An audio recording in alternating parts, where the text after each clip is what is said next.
Rekonstruksi ungkap brutalnya pengeroyokan Abdullah Mahu, korban dipukul balok dan galon cor. Direktorat Reserse Kriminal Umum atau Ditreskrimum Polda Maluku menggelar rekonstruksi kasus pengeroyokan terhadap Abdullah Mahu, 19 tahun. Abdullah diketahui merupakan pemuda yang menjadi korban penganiayaan brutal di kawasan Air Kuning, Kebun Cengkeh, Desa Batu Merah, Kecamatan Sirimau, Kota Ambon. Rekonstruksi yang berlangsung pada Rabu 10 Juni 2026 itu mengungkap kembali detik-detik pengeroyokan yang dialami korban pada 11 Mei 2026 sekitar pukul 2:20 dini hari waktu Indonesia Timur. Kegiatan yang dipimpin Kanit 2 Subdit 3 di Treskrimum Polda Maluku, Ibtu B. Sianturi, dimulai pukul 11:14 waktu Indonesia Timur dan berakhir pukul 12:39 di lokasi kejadian Rabu 10 Juni 2026. Korban hadir langsung bersama keluarga untuk menyaksikan jalannya rekonstruksi. Sementara 7 tersangka yang telah ditetapkan Polda Maluku belum berhasil ditangkap, sehingga peran mereka diperagakan oleh anggota tim penyidik. Sebanyak 14 adegan diperagakan dalam rekonstruksi tersebut. Penyidik mencocokkan seluruh rangkaian kejadian berdasarkan keterangan korban, saksi, rekaman CCTV, hingga video yang telah dikumpulkan selama proses penyelidikan. Adegan demi adegan memperlihatkan bagaimana korban dikejar dan dianiaya oleh sekelompok pelaku hingga mengalami luka serius. Momen yang paling menyita perhatian terjadi pada adegan ke-13 dan ke-14.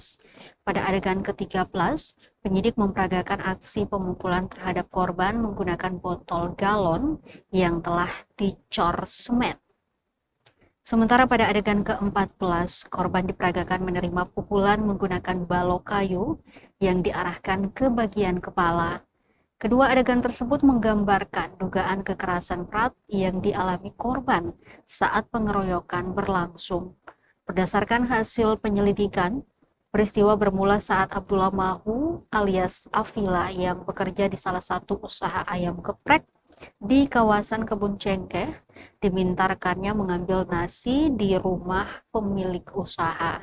Saat melintas di lorong Sumatera sekitar pukul 2:20, korban diduga dilempari batu oleh sekelompok pemuda yang sedang berkumpul di sekitar lokasi. Beruntung lemparan tersebut hanya mengenai ban sepeda motor yang dikendarainya. Korban kemudian melanjutkan perjalanan dan berhenti di sebuah kios yang berada di lorong Alaka, tepat di depan kawasan Indomaret Air Kuning, untuk membeli rokok. Namun tanpa diduga, kelompok pemuda yang sebelumnya melempar batu ternyata mengejar korban hingga ke lokasi tersebut. Setibanya di depan kios, korban langsung menjadi sasaran pengeroyokan. Video yang sempat beredar luas memperlihatkan korban dipukul berulang kali dan dilempari batu hingga akhirnya tersungkur. Korban bahkan sempat tidak sadarkan diri akibat penganiayaan tersebut. Beruntung, sejumlah warga datang memberikan pertolongan dan membawa korban ke tempat kerjanya sebelum dilarikan ke Rumah Sakit Siloam Ambon untuk mendapatkan perawatan medis. Dalam perkembangan penyidikan, Ditreskrimum Polda Maluku pada 2 Juni telah menetapkan 7 orang sebagai tersangka. Mereka masing-masing berinisial GHW 16 tahun yang masih berstatus anak berhadapan dengan hukum, MT, MTT, JIU, Usman alias U, LZK, dan MM. Meski telah berstatus tersangka, ketujuh orang tersebut hingga kini belum hadir dalam rekonstruksi karena masih dalam proses pencarian oleh pihak kepolisian. Keluarga korban yang menyaksikan langsung jalannya rekonstruksi berharap seluruh tersangka segera ditangkap dan diproses sesuai hukum yang berlaku. Rekonstruksi ini menjadi bagian penting dalam melengkapi berkas penyidikan, sekaligus memperkuat pembuktian terhadap para tersangka dalam kasus pengeroyokan yang sempat menyita perhatian publik di Kota Ambon tersebut.